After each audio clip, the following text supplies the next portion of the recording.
Olá, nesta edição da TV Embelezar, estamos aqui com uma entrevista que vai fazer muito sucesso, com certeza.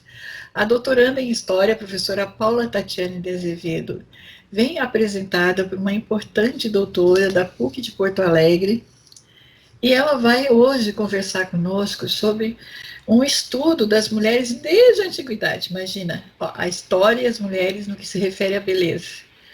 Vocês vão acreditar certas coisas assim, não é possível que naquele tempo as mulheres já pensavam em beleza. Pensavam, faziam um monte de sacrifício para ficarem bem bonitas. Agora nós vamos então trazer para vocês os cumprimentos dela, tá? Olha, doutora, como que está? Para nós é uma grande honra, né? A Paula Tatiane de Azevedo aí trazer essas informações, não é? É uma grande alegria, a gente vai aprender muito com a senhora. Deixa aí para os seus cumprimentos, para as nossas amigas, nossos amigos. Olá, então, a todos e todas, e a Elizabeth, principalmente. Quero agradecer muito o convite por essa conversa, né, e a oportunidade de discutir esse assunto tão importante.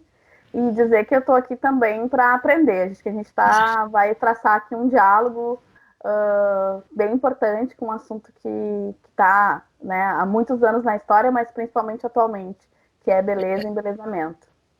E a doutora Dona Maria Colling, ela é uma defensora praticamente dessas alunas aí, ela está sempre encontrando um assunto e Sim, incentivando, né? Ela não vai envelhecer nunca, viu? Porque ela é sim, ela é ela é super maravilhosa, é muito poderosa, sim, sim. a juventude está na alma, né?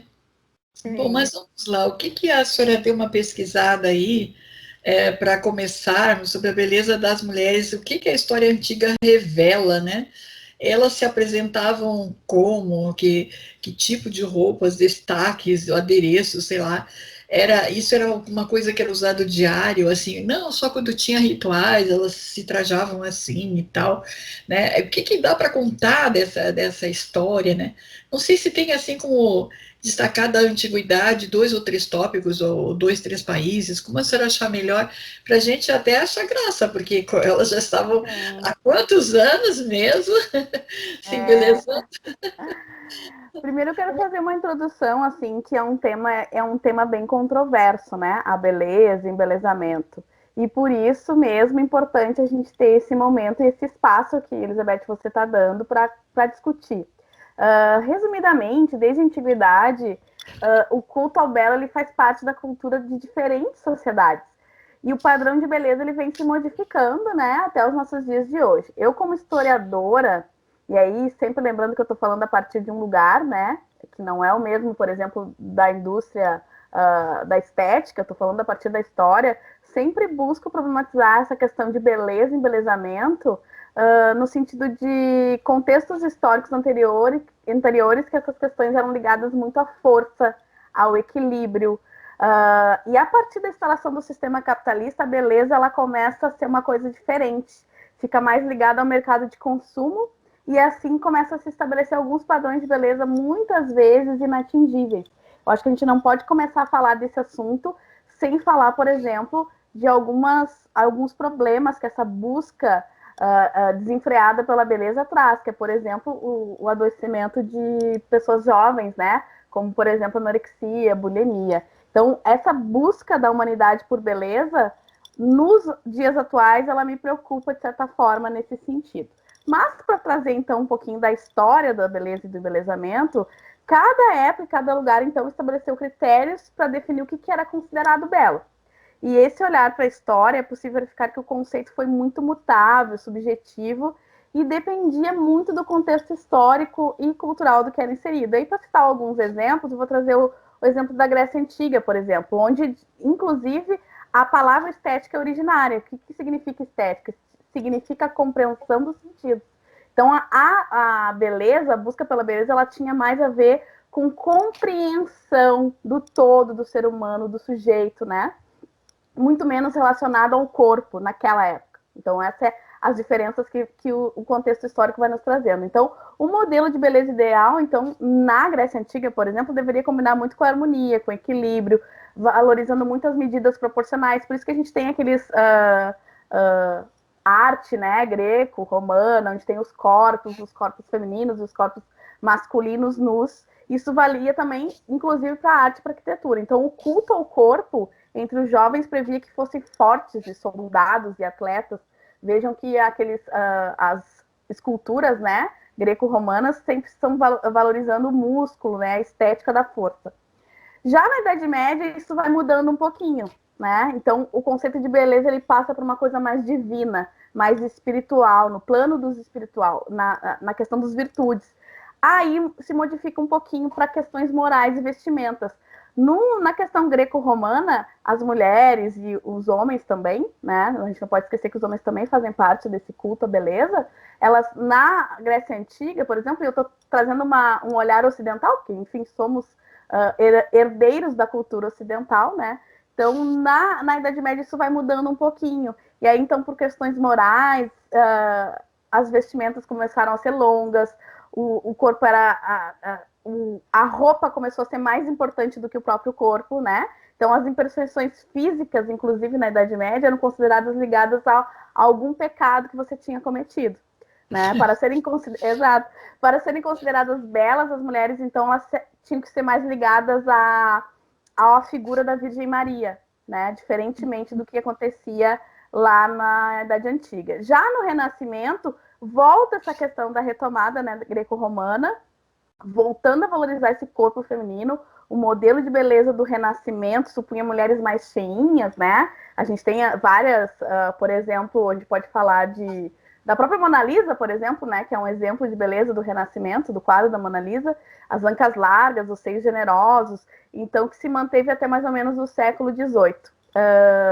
E muitas vezes aí já virando do 18 para o 19 a questão do espartilho, do quanto as roupas começaram a ser importantes nessa estética da beleza, permitindo então que alguns exemplos poderiam ficar falando por muito tempo aqui para vocês, mas pensando inclusive essa imagem ocidental da beleza, que é o que nos forma enquanto sujeitos, é mais ou menos esse exemplo que eu trago.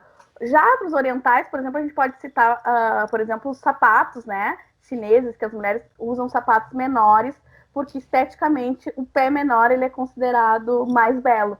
Então, o quanto também a gente pode ver que o corpo feminino sofre essa pressão da estética e da beleza, inclusive de forma não saudável, né? A estética e a beleza, ela anda junto com a questão da saúde, mas, ao mesmo tempo, a gente pode dizer que em muitos contextos históricos, e inclusive atualmente, às vezes essa busca incessante da beleza ela não nos traz saúde, e sim problemas, né? Imagine um espartilho daquele ali que não podia nem respirar, né? Pelo amor de Deus, como eu digo, né? Eu prefiro ficar feia. A gente brinca que o espartilho do século XX, XXI é o salto alto fino. Né? A gente deixou de usar espartilho, mas começamos a usar salto alto, que também é uma tortura, né? Também era. Era como é que é? Salto 15 até 21, né? Era uma coisa assim. E depois, quando começou aquelas plataformas que acabava pesando o sapato, né? Tinha tanto na sola quanto no salto. Era um terror, não adianta, né? Bom, mas pelo que eu entendi, assim, os padrões eles foram mudando, né? Como a senhora está colocando, e teve até achei muito interessante que teve uma época, como a senhora bem informa, né, que o homem também teve essa adaptação começou a cuidar, né, de certos padrões e tal. Mas isso tudo veio mudando, veio evoluindo, né? Evoluiu na sociedade europeia mais que as outras, né? Enfim. E nós tivemos aí a citação que dizem que a descoberta do Brasil, nessa nova colonização aí, né, há mais de 500 anos, está vindo dessa migração, dessa miscigenação de europeus, né? Até hoje, historicamente, um dia desse estava conversando com alguém da área de história, que é muito interessante, porque primeiro, não sei, ninguém consegue entender como é que eles cruzaram o oceano naquelas canoinhas e ninguém morreu no meio do caminho, não tinha onde armazenar comida nem nada, né, gente? Vamos parar um pouco do esforço desses homens e essas pessoas para cruzarem tantos mares para chegar aqui numa terra que eles não sabiam que terra era essa, né? Se eu encontrar ou não. Quer dizer, então aí nós temos que reverenciar a coragem e o desafio deles mesmos, né? Com tudo contra, né? Eles chegaram aqui. Vamos pensar um pouco nesse aspecto. Então, O que eles vão descobrir aqui, doutora? 500 anos depois, eles veem o quê? Eles veem logo a seguir os negros, né, traficados também, para poder ajudá-los aqui nas coisas, em que eles encontram índios e índias nus, quer dizer, que para eles aquilo era um absurdo, né, principalmente porque é uma área quente, lá era frio, não é? Enfim, o que é que esse impacto, vamos dizer assim, foi o primeiro impacto que a gente viu, né, do povo mais antigo e o nosso povo aqui, mais o negro, né, o índio negro. O que aconteceu? Que isso influenciou na nossa beleza, na beleza brasileira?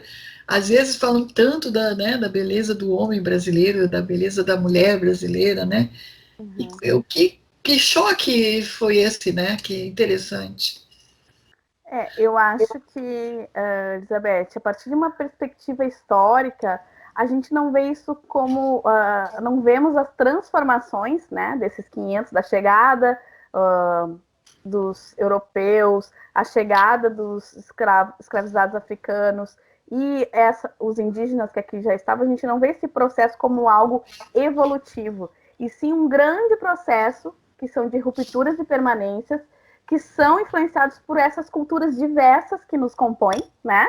E principalmente arraigado ao mercado consumidor, por exemplo, né? Porque toda essa miscigenação, e aí às vezes eu tenho um cuidado, né, com essa questão da miscigenação, porque a gente tem que cuidar a questão negra, racial, a cultura deles ainda existe, e a cultura indígena está aí pulsando, né, cada vez mais, buscando os seus direitos e os seus lugares. Então, eu acho que assim, o Brasil não está fora desse processo, né, de encontro de culturas, de todas essas etnias, que aqui estavam. Então, tinha um povo aqui já, a gente não pode negar isso, e esse povo era complexo e cheio de cultura e diverso. E os que aqui chegaram. Então, esses aspectos eles estão presentes até hoje, no como a gente entende a beleza, obviamente. Mas, ao mesmo tempo, a gente não pode esquecer que, de certa forma, os povos europeus que aqui chegaram oprimiram os demais povos, né? E sobrejulgaram as culturas, por exemplo, dos indígenas e dos negros escravizados. Ao passar do tempo, e aí eu digo, não é uma evolução, mas um processo, né, de rupturas e permanências, essas culturas elas foram sim se misturando, e hoje em dia a gente tem um povo muito diverso, né? Do Epoque ao Chuí, temos mulheres muito diferentes e mulheres e homens muito diferentes, mas que ao mesmo tempo são compostos, são interpelados por essas N culturas, não só na questão da beleza estética, né, em tudo, no nosso hábito, no nosso costume, mas eu não consigo dizer que tudo isso influenciou, sim, no nosso padrão estético, mas, ao mesmo tempo, durante muito tempo, algumas culturas foram mais oprimidas do que outras. Hoje em dia a gente vê, né, é só tu ligar a televisão, enfim, nas redes sociais, o quanto a gente já valoriza outros tipos de beleza que não aquele padrão europeu, branco, né, magro, alto, enfim, todo aquele padrão estético que é nos imposto, infelizmente. Mas eu acho que o Brasil é rico e muito rico nisso, né? As mulheres brasileiras são muito diversas, assim, e fora de um padrão. Isso é muito importante. A beleza tem que estar fora do padrão que nos é imposto pelo mercado. É interessante também que um dia desse estava conversando com um doutor também em história e estávamos estudando essa questão, né, dessa mistura de povos aqui inicialmente no Brasil, e quase ninguém cita os ciganos, né? E nós tivemos uma grande influência e é interessante que eles são diria que uma etnia, né? Que continua mantendo aquela sua cultura, as suas tradições, mesmo que eles estejam nas grandes cidades, as tradições do casamento, né, da vestuária, da dança, quer dizer, eles têm um outro padrão estético, digamos assim, né, além da moral, que é diferente, tudo, e a música é belíssima, né, os instrumentos continuam os mesmos, que é uma situação de cultura. É muito interessante quando a gente vai observando tudo isso, né, e muitas vezes as pessoas esquecem dos ciganos, mas como a senhora disse, nós somos uma mistura muito grande e veja que tem certos trajes, certas épocas da moda, né? Que às vezes a gente está mais lembrando a moda afro, às vezes a gente está lembrando mais a moda cigana, na verdade. Às vezes no calor a gente está quase de tanguinha, como eu digo, né? Aquelas mini saias, nós estamos brincando um pouco, né? Aqueles tubinhos curtinhos. Ah, houve a época para isso, como que não, né? Então, é interessante, né? Só vai mudar muito quando nós estamos nas diferenças climáticas, né? Que aí nós temos uma variação climática grande no país que vai influenciar nesses padrões, né, doutora, de vestuário, de calçados, a próprio tratamento, eu acho que da pele, do cabelo, vai ter interferência aí nessas situações, né? Quem está mais à beira do mar tem um tipo de situação, quem está mais, né, em áreas inóspitas de calor, né? Então eu acho assim que é muito interessante o que isso vai mudando, não só o folclore, né, mas também todos os padrões de beleza. Eu acho muito lindo que a senhora está trazendo para nós. Agora, o advento da televisão poderia ter padronizado um pouco o país? Sim. Acho que é importante a gente, que apesar dos regionalismos, né, que tem a cultura gaúcha, vestuário gaúcho, que aqui é mais frio, tô falando, claro, a partir do meu lugar, né, e a questão do Nordeste, que o clima é diferente, então, apesar desses regionalismos e dos nossos processos históricos de imigração livre ou forçada, né, porque nós tivemos 2 tipos de processos de imigração, além também dos povos originários que já estavam nesse território, atualmente, por estarmos inseridos no mundo globalizado, acabamos sendo influenciados pelos ditames atuais do mercado internacional da beleza, que aí vem da TV, como a senhora está querendo, me perguntou. Obviamente, temos as nossas características étnicas diferentes dos demais países, mas como eu disse anteriormente, com o advento desse sistema capitalista, em que quase todo mundo é refém de um padrão global de beleza, é difícil a gente identificar um padrão brasileiro de beleza. Temos o que nos interpela enquanto padrão de beleza global, né? E temos juntos nossos regionalismos. E nosso padrão de beleza está nessa mistura. Então, e os meios de comunicação, como tu me perguntaste, estão inseridos nesses discursos que nos interpelam e que normatizam os padrões a serem seguidos. O que ocorre é que alguns aspectos da nossa cultura, oriundos também desse encontro cultural de etnias, são cooptados pelo mercado e revertido em consumo. Como exemplo, a gente pode citar, por exemplo, o vasto número atual de produtos direcionados para negros e negras, indígenas, né? Hoje a gente, como eu falei no início, a gente liga a televisão e tem uma série de produtos direcionados a esses nichos que até ontem estavam invisibilizados, porque existe um consumidor. E aí o mercado estético e de beleza ele tem que se reformular para dar conta desses consumidores que antes não eram vistos e eram invisibilizados. Então, sim, eu acho que a TV influencia muito. A TV, que eu digo hoje em dia, é rede social, né? A TV é um dos mecanismos. Então, as redes sociais, as mídias sociais, elas, com certeza, elas contribuem para estabelecer esse padrão e também para entender os regionalismos dos locais onde aqueles produtos estão inseridos. O interessante é que a internet ela vem também trazer uma grande influência, né? Por exemplo, foi a edição passada, eu até comentei, o homem que ganha o concurso de Homem do Ano é um estilista que coloca vestido e saias no homem, não é? Sim. Que interessante todo o desfile que ele fez, enfim. Aí no Brasil também, quer dizer, aquele cantor, né, que também interpreta muito bem as mulheres e até se veste de forma exótica, considerado o homem do ano, embora se apresente de forma feminina. Quer dizer, então nós temos a internet trazendo outros padrões, né, de beleza, então é interessante que agora grandes grifes estão lançando roupas que tanto o homem quanto a mulher podem usar, mas também dando características de roupas femininas para os homens. Né, o homem usa saia, o homem usa túnica, né, e as mulheres sempre usaram também, de um tempo para cá, as calças masculinas, entre aspas, né? Seriam os slacks, as pantalonas, Agora está indo ao inverso, quer dizer. Então, a internet, eu acho que ela populariza mais ainda que a televisão esses costumes. Ela Sim, está miscigenando mais, né, no campo da moda também, é ou não é? sim, É a sim. sua A opinião.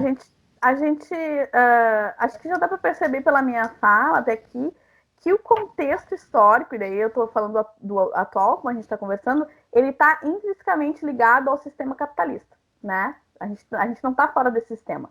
Eu acho que sim, os ditames é quase que uma coisa cíclica. Existe o consumidor que está pedindo algo, e aí vem essa questão também de homens usarem vestidos, porque a gente tem uma demanda consumidora para esse tipo de nicho. O mercado se reatualiza e as redes sociais se reatualizam, volta para a sociedade, mesmo aqueles que não gostavam dessa estética começam a perceber que é possível, posso usar, enfim. E aí, historicamente, a gente também pode dizer que os homens já usaram saia antes, né? Túnicas. Se a gente pegar todo o Oriente Médio, os homens usam túnica o tempo todo, usam vestido o tempo todo, tá? Ou Uhum. os escoceses, por exemplo, né, também. Então, sim, com certeza eu acho que o mercado estético, né, e as redes sociais, elas produzem e são produtoras de um novo padrão estético. Isso é interessante, essa abordagem sua, porque, como está dizendo, é um mercado consumidor, não é capitalista. Aí entram todas as indústrias de cosméticos também nesse mercado de beleza, né? Antes os homens não pintavam os cabelos, agora pintam também os cabelos, né? Então, os adereços que também as mulheres usavam, por exemplo, anéis, enfim, as correntes e tal, os homens também estão aderindo, né? E também notei o seguinte, que eu queria perguntar para a senhora, é que tem um lançamento de moda como se fosse uma moda neutra, tanto homem e mulher pode usar, eu até esqueci o termo Uhum. exato, né? Mas que é um novo padrão que entra, né? Então já está mudando aí de novo a cultura da beleza, é isso, né? Tudo isso Sim, está uma mudança. Mudança do século XXI. 21. Essas roupas sem gênero, né? Eu não tenho um Isso, é um nome nome mesmo, assim, não lembro agora. exatamente. Isso, eu acho que o mercado produz esse padrão de beleza e, consequentemente, os produtos se tornam necessários para a gente estar dentro desse padrão estético. Então, como eu disse, a beleza, o embelezamento, ela está sempre associada às necessidades, né? No caso, obviamente, depois da instalação do sistema capitalista, os produtos eles são relacionados aos padrões estéticos, mas os padrões estéticos são colocados para nós a partir do próprio mercado, né? Então, na minha percepção, eles são mais o resultado do processo e menos protagonistas da mudança, assim. A verdade, a gente é o reflexo, nós, né? O padrão esse que a gente consome é mais o processo do que propriamente o protagonista. Obviamente que é difícil dizer o que vem antes e o que vem depois, né? Exatamente porque o sistema ele é cíclico. Existe uma necessidade e aí a necessidade causa outra necessidade. Aí eu posso citar, por exemplo, a questão do próprio cabelo, né? Por quanto tempo o padrão estético era voltado para cabelo liso, né? Isso é uma coisa que todos nós e todas nós mulheres sofremos muito com isso, né? De certa forma ainda um pouco, né? Então profissionais e produtos eram necessários para isso. A gente tem lá escova, alisamento, né, chapinha, várias coisas. É um mercado muito amplo. Hoje a gente já percebe uma pequena transformação, mas o mercado ele não fica quieto, ele se reestrutura rapidamente e inicia esse mesmo processo de novo com os profissionais capacitados e agora com produtos compatíveis para esse novo padrão estético crespo ou afro, enfim, para tu ver, Elizabeth, como o sistema ele é muito bem bolado, porque ao mesmo tempo que ele vê, ele produz um padrão, dentro desse próprio padrão já existem outras pessoas que começam a reivindicar um lugar dentro desse mercado, e o próprio sistema ele já se reinventa e rapidinho. Olha, se você vai na farmácia agora, enfim, no supermercado, a prateleira de shampoos de cabelo crespo é imensa. Isso a gente não via, sei lá, 10 anos atrás. Olha como é rápido, né? Que o padrão estético muda. É interessante também um pouco o que a senhora falou do pessoal com essas culturas ainda mais antigas que se mantêm os homens com as túnicas, enfim, Sim, não é? sim. Porque quando a gente olha pelo YouTube, por exemplo, que a gente verifica muito essa parte de costumes, né? Eu e meu filho aqui, é Aham. interessante que a gente vai ver, por exemplo, nas grandes cidades, as pessoas com os trajes tradicionais, né? Deles, as mulheres, enfim, os homens. E aí você vê toda aquela mistura do pessoal que está da área de turismo, de outros mundos do negócio, né? Uhum. E é uma miscigenação incrível, mas eles não abrem mão da sua tradição. Quer dizer, não sei se Sim. é tanto só uma tradição religiosa, quanto a tradição cultural, quanto até a essa questão capitalista que a senhora está falando, que é uma Uhum. forma também de vender a criação, o produto deles, né? Sim, sim. É por aí, né? É, alguns estudos mostram que, por exemplo, as mulheres muçulmanas, né, que usam burca, mantêm a tradição, que tem esse cunho religioso, obviamente, o primeiro, né, aspecto que a gente pode trazer, e também tradicional da sua própria etnia, mas por baixo da burca, as mulheres muçulmanas, elas são muito consumidoras de produtos cremes, né, tanto que se a gente for para Dubai, por exemplo, as lojas nos shoppings, as mulheres estão de burca, mas o que se vende né, todas essas marcas, que eu não vou citar as marcas aqui, mas essas marcas que a gente sabe que são caríssimas, elas são super consumidoras de maquiagem, né? Apesar de manter a tradição, elas também estão inseridas dentro desse mercado consumidor. Só para te dar um exemplo, assim. Uhum. Então, obviamente que a questão religiosa, se eu for falar de povos islâmicos, né, ela é preponderante no sentido do social, mas nem por isso essas mulheres também não são, digamos assim, influenciadas pela estética global. Então, então é interessante, doutora, a observação que eu quero fazer é o seguinte: há pouco eu falei na influência da televisão. Sim. Agora, veja, nós estamos. A televisão ela vai lá no dia do desfile, faz a filmagem, pode pôr quantas vezes for o tal do desfile. Mas não vai ter esse dinamismo que nós acabamos de falar da internet. Por quê? Sim. Porque hoje, com um celular, o indivíduo registra qualquer mudança que esteja acontecendo, né, em tempo real e transmite isso em tempo real. Olha que coisa extraordinária. Então, quanto isso impacta nessa vida, digamos assim, de consumo da área de beleza, né? Uhum. Desde os adereços, desde o vestuário, como a gente está comentando, né? E Sim. a beleza do corpo. Aí nós temos o que, doutora? Nós temos, além dessas indústrias, de cosméticos e tal, aí você tem um grande grupo de profissionais trabalhando desde as academias de ginásticas até a massagem, até fazer o corte do cabelo, como a senhora disse, lavar direitinho o Uhum. cabelo, fazer o penteado, a unha que vai estar maravilhosa. Enfim, quer dizer, aí a gente tem toda uma outra indústria de serviços, né, de trabalhadores, de microempreendedores, que é um espetáculo, né? Chegamos aí antes da pandemia de estar entre primeiro, segundo e máximo terceiro lugares em algumas áreas diversas, né? Mas o Brasil estava no top do consumo dos produtos de beleza. E agora? O que a gente tem a dizer sobre isso? Que beleza é essa que o Brasil tanto consome? Pois então, como eu disse desde o início, assim, né? O Brasil tem como referência essas tendências internacionais dos grandes centros e as redes sociais elas estão junto aí. E atualmente com essa profissionalização da moda brasileira e a busca também por uma identidade nacional, né, de estar dentro desse mercado com uma cara brasileira, isso tem permitido às grandes marcas, por exemplo, incorporarem as tendências de acordo com o clima e o estilo de vida do nosso país, né? Então, por exemplo, a gente pode citar a indústria do biquíni, né? O quanto o Brasil é respeitado, tanto aqui dentro quanto fora, com a questão dos biquínis. Então, é possível considerar que o Brasil foi um país extremamente marcado por essa influência externa, né? Essa trajetória, durante toda a sua trajetória, desde o momento que foi colônia de Portugal, por exemplo, até os dias de hoje. Mas vários fatores também contribuíram e contribuem para que a moda nacional comece assim também, não só a moda, estou citando a moda, mas eu posso falar de todos esses profissionais, né? Cirurgia plástica, a própria forma de fazer a unha, por exemplo, que a brasileira é muito diferente dos demais países. A gente então contribui para essa moda nacional e a gente, querendo ou não, marca uma moda miscigenada, porque a gente é um país composto de toda essa miscigenação, e vende isso também. Isso também é cooptado pelo mercado, né? Essa característica diferente do brasileiro, tanto em fazer moda, quanto em produzir produtos para o mercado, quanto para profissionais também. Uhum. Bom, e agora veja bem, a senhora até abordou essa questão também da cirurgia plástica, né, que o Brasil é um dos campeões, né?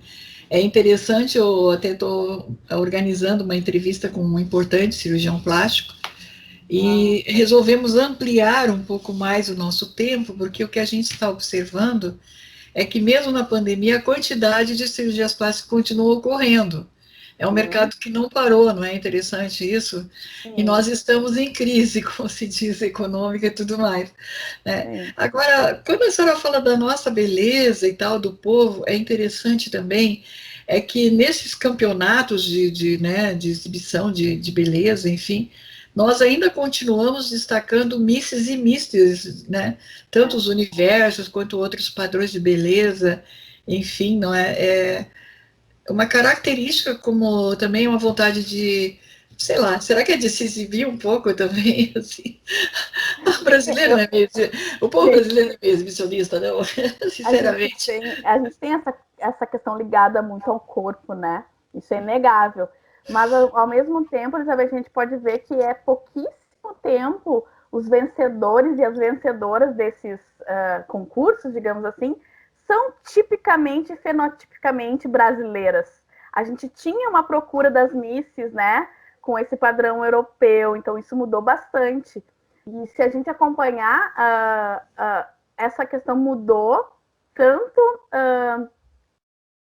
para o mercado, quanto mudou para o consumidor, quanto mudou para esses concursos. Então, como uma coisa está ligada à outra. Então, essa busca da beleza está ligada às necessidades que estão sendo estabelecidas pelos sujeitos, né? Então, eu lembro que faz pouquíssimo, eu lembro da Daisy, acho que foi uma das primeiras negras, né? Foi uma gaúcha, que é a Daisy Nunes, ela é conhecidíssima aqui no Rio Grande do Sul até hoje. Foi acho que a primeira negra Miss brasileira, não, se eu não me engano, assim, não posso estar afirmando, mas enfim, é bem complicada essa questão. Então, a gente tem, sim, mudado nos últimos anos, como a senhora mesmo disse, mas, ao mesmo tempo, durante muito tempo, a gente ficou ainda colocando num pilar esse padrão estético europeu, né? Então... E aí a gente está se assumindo as nossas origens e está conseguindo essas diferenças, essas conquistas, né? Isso, eu acho que em termos de beleza, tem essa minha preocupação, né, com essa busca incessante da beleza, o quanto isso pode, de certa forma, também ser prejudicial, mas, ao mesmo tempo, o quanto a gente conseguiu trazer para a pauta da beleza e do embelezamento algo que é político, que é espaço para negros e negras, espaço para os indígenas, e assim por diante. Certo. Agora, veja bem, a gente está falando em tudo isso né, que ocorre a beleza, que busca, não sei o que mais. Junto de tudo isso, nós temos, mesmo na pandemia, com a quarentena imposta, grande exército, mas eu digo assim que é um dos maiores exércitos do mundo, que são os nossos profissionais da área de beleza. É uma coisa impressionante a quantidade de pessoas que, mesmo vindo de lugares muito simples, né, conseguem fazer trabalhos belíssimos, quer seja em unhas, elas vão trabalhar na higienização dos cabelos, é a questão das perucas, é a questão de preparar, né, ajudar na área de cosméticos, enfim, é um trabalho contínuo, mesmo que agora, com esse controle todo que existe, não é? Eles estão cuidando da higienização, mas estão indo com horas marcadas, dando tempo e espaço para evitar, né, as pessoas terem qualquer tipo de afecção, né, dessa pandemia aí do vírus Covid-19, né, mas eles estão presentes continuadamente, continuam tendo casamentos, as pessoas estão bonitas lá, né, então, outra forma de se fazer a cerimônia, mas estão presentes. Então, nós temos aqui, junto da senhora, uma homenagem, né, a esse nosso povo brasileiro também trabalhador na área da beleza, né? Eles têm as suas comoções também, suas doenças graves, muitos estão lá talvez perdendo parentes, né? Mas estão trabalhando, dando continuidade, né? Com todo um controle de higiene, enfim. E ninguém está deixando de fazer sua massagem, ninguém está deixando de cortar o cabelo, está se dando um jeito, é literalmente isso, é o jeitinho brasileiro, né? E esse nosso exército mundial, praticamente, assim, porque é um mundo, todas as áreas nós temos profissionais trabalhando no mundo da beleza, né? Pode ser também na nutrição, após cirurgia plástica. Gente, como tem gente trabalhando, que coisa espetacular. Eu acho que é uma das áreas que mais tem mão de obra hoje no Brasil. Talvez competindo com as empreiteiras. Uhum. Concorda? Sim. Então, quanto é importante para nós que somos os clientes, né, homens e mulheres, estarmos bonitos. Essa é a nossa cultura brasileira. Essa é o nosso padrão, digamos assim, de buscarmos a beleza, é isso? Uhum. É como eu sempre digo, né? A história é uma ciência do passado. Para mim é um pouco difícil saber como todo esse contexto pandêmico vai ser abordado futuramente. Mas eu acho importante reafirmar que uma análise que principalmente numa análise que se faz assim no calor da hora, e a gente está, né, com quase mais de 4 mil mortos por dia, e o Brasil está inserido nesse sistema capitalista, e o quanto esse sistema capitalista ele se readapta, se reestabelece. Dentro disso tem os profissionais, né? Então, os profissionais do mercado da beleza, eles são um exemplo de readaptação. São um exemplo do quanto eles conseguem se reconduzir a forma como a estética é vista, né? Então, eu não quero que pareça que eu estou fora do sistema quando eu estou não de certa forma criticando, mas eu estou querendo mostrar que essa readaptação ela está mais ligada ao sistema capitalista que se estabelece do que propriamente à pessoa, ao indivíduo, né? Os profissionais precisam se restabelecer, porque o sistema exige da gente, né? Isso não só profissionais da beleza. Veja eu dou aula de casa, né? Eu tive que readaptar toda a minha vida, não parei de dar aula, continuei dando aula, né? Então a gente tem que, acho importante elucidar que todos nós fizemos parte dessa engrenagem capitalista, né? E a gente está dentro do sistema, a gente faz parte do sistema, a gente é o sistema. Então acho que vendo o sujeito individualmente é lindo a forma como a gente se readapta, né? Mas ao mesmo tempo, fico pensando, ao mesmo tempo a pandemia está aí, e aí a gente começa a viver como se não houvesse pandemia. Então eu acho que tem que ter um certo cuidado aí, né? Mas eu acho que dentro de um tempo que a gente está isolado, é muito importante, sim, a gente se sentir belo, se sentir bem, se sentir saudável, né? Acho que faz parte. Então, veja bem, o que a nossa história atual está mostrando? Está mostrando que, embora numa situação tão grave no mundo, nós, Uhum. brasileiros e brasileiras, continuamos querendo ser saudáveis, bonitos, buscando Uhum. os nossos profissionais que estão aí dedicados e tentando colaborar, como a senhora disse, ajeitando a situação, né? Uhum. E, de certa forma, o controle de doença eles estão fazendo também, né? Incentivando as pessoas. Na verdade, daqui a pouco nós estamos com a inteligência artificial e robôs aí, talvez nessas áreas todas, Uhum. cada um com o seu robozinho fazendo alguma coisa. É possível. Não vai demorar muito, né? Porque em certas áreas cirúrgicas já tem. Cirurgia, por exemplo, cardiológica, já tem robô Uhum. fazendo a cirurgia. Um médico está numa ponta, o aparelho está aqui com o outro. Então, por que não, né? De repente, assim, nós vamos estar nessa mudança aí, né? E não sei se eu vou aqui alcançar, né? Essa nova época histórica aí de mudanças de costumes e entrar nessa fase toda artificial aí.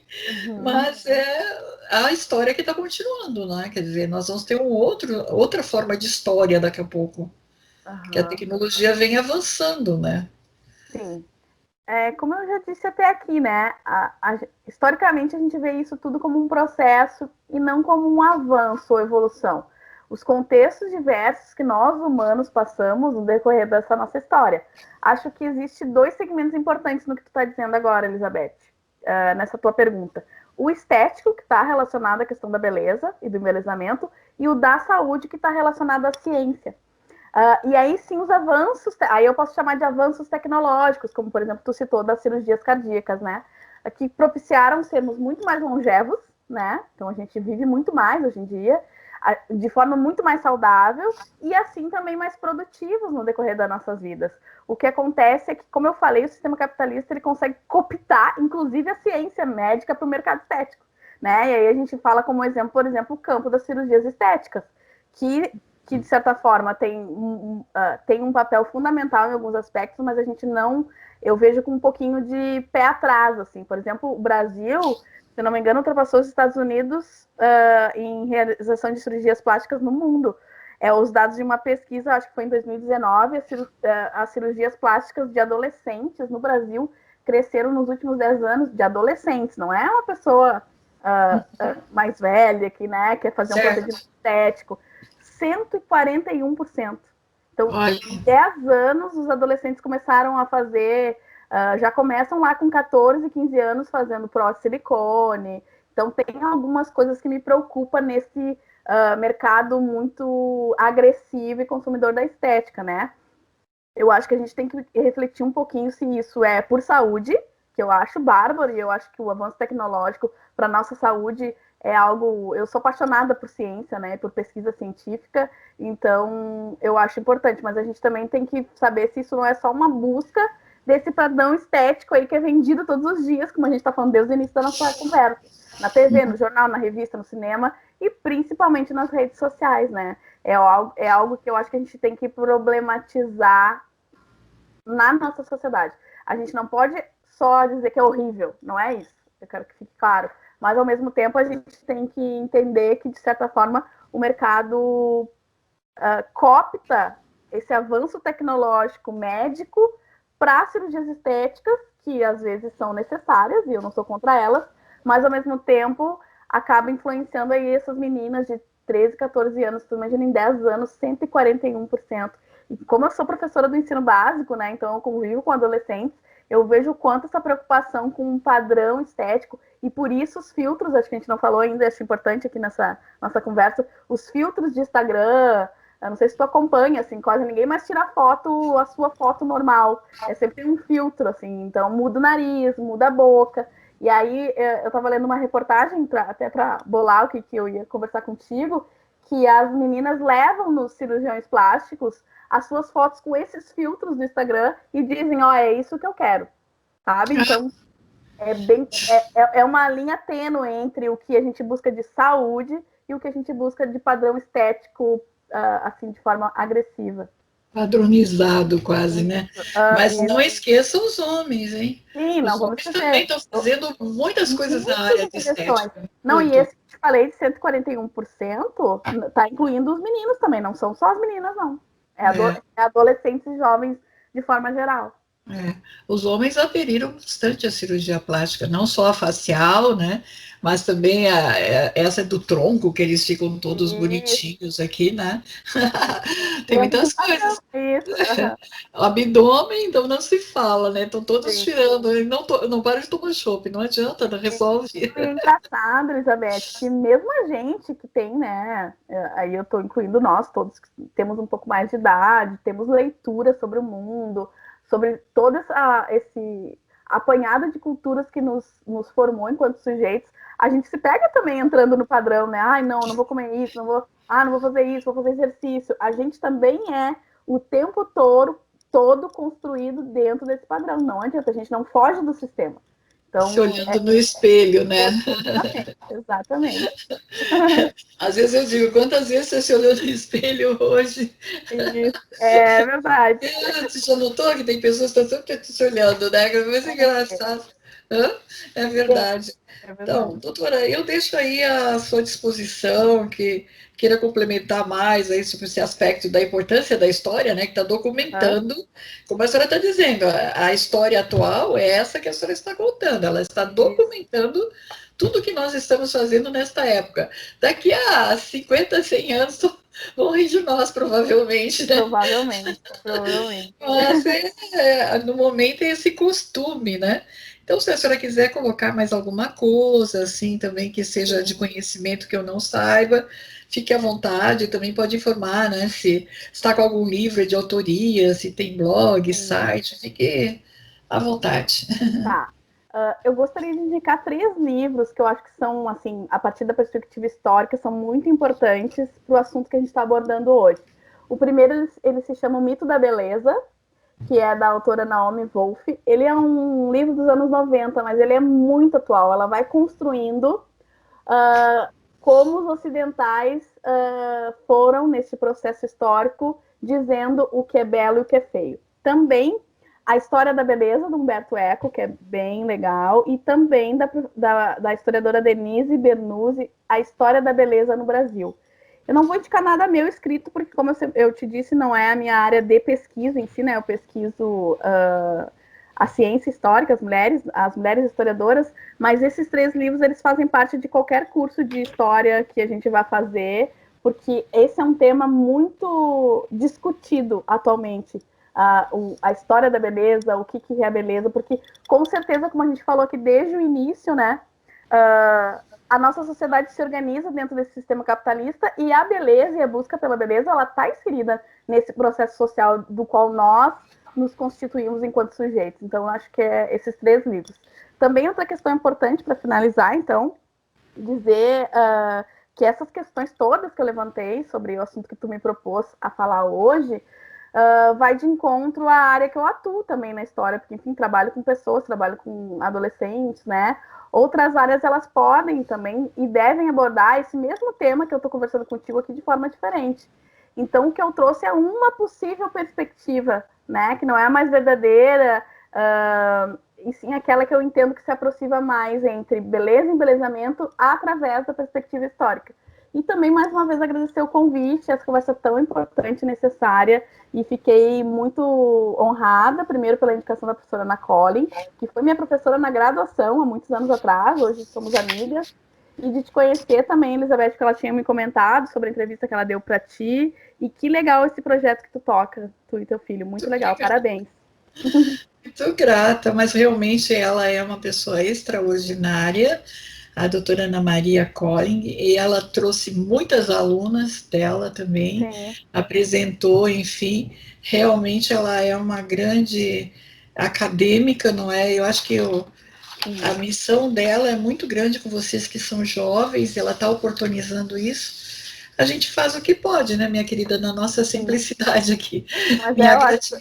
eu acho que é assim que a gente caminha, né? Discutindo os assuntos, trazendo perspectivas diferentes. Eu vi um pouco do que tu me mandou do teu canal, enfim, e vi que tem abordagens diversas. Eu acho isso muito importante, muito importante.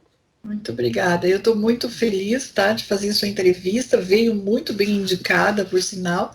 Realmente deu conta do recado, como se diz, né? Foi tão pouco tempo e a senhora trouxe quase que uma aula especificamente, muito bem apresentada, de forma que ficou inteligível para todas as pessoas, não é? Mostrou não só no Brasil, mas as culturas ainda como estão agindo atualmente, né, e como que está de trás de tudo isso o capitalismo, quer dizer, e como isso movimenta até nossas emoções, nossa educação de crianças ainda, como a senhora está mostrando, né, então é extraordinário, eu aprendi bastante, com certeza todas as pessoas vão gostar muito, e a doutora Ana Maria vai ficar muito orgulhosa dessa aluna aí. Vai, vai. Amanhã eu vou mandar uma mensagem para ela que foi ótimo, que te conheci finalmente. Ontem ela me perguntou se já tinha ocorrido. Eu falei, não, ainda não, vai ser amanhã à noite. E ela falou, depois me conta como foi, pode deixar. Muito obrigada, tá, doutora? Eu sou muito Tá grata bom. mais uma vez, parabéns, que seja muito exitosa aí na sua nova missão aí de estudos, Tese. né? Não pare. A minha recomendação para vocês hoje é assim, não parem, continua, continua, continua, porque precisa de mulheres assim, tá? É verdade, muito Felicidades, viu, minha obrigada. querida? Muito obrigada. Muito obrigada Gente, mesmo pelo convite mais uma vez. olha, eu que tenho que agradecer que aceitou, não é? E deu essa aula. Ó, gente querida, assim, eu esperamos que vocês tenham gostado bastante dessa entrevista, aprendido, né, do ponto de vista histórico aí com uma doutoranda, né, gente, fazendo um trabalho belíssimo. E a gente pode ver desde homens e mulheres, né, desde a história antiga até atualmente, como a beleza é importante, como o nosso povo brasileiro gosta de ser bonito, né? Esse aqui é maravilhoso e se Sim. destaca no mundo, ok? Muito obrigada, um grande beijo no coração. Até a próxima edição da TV Embelezar.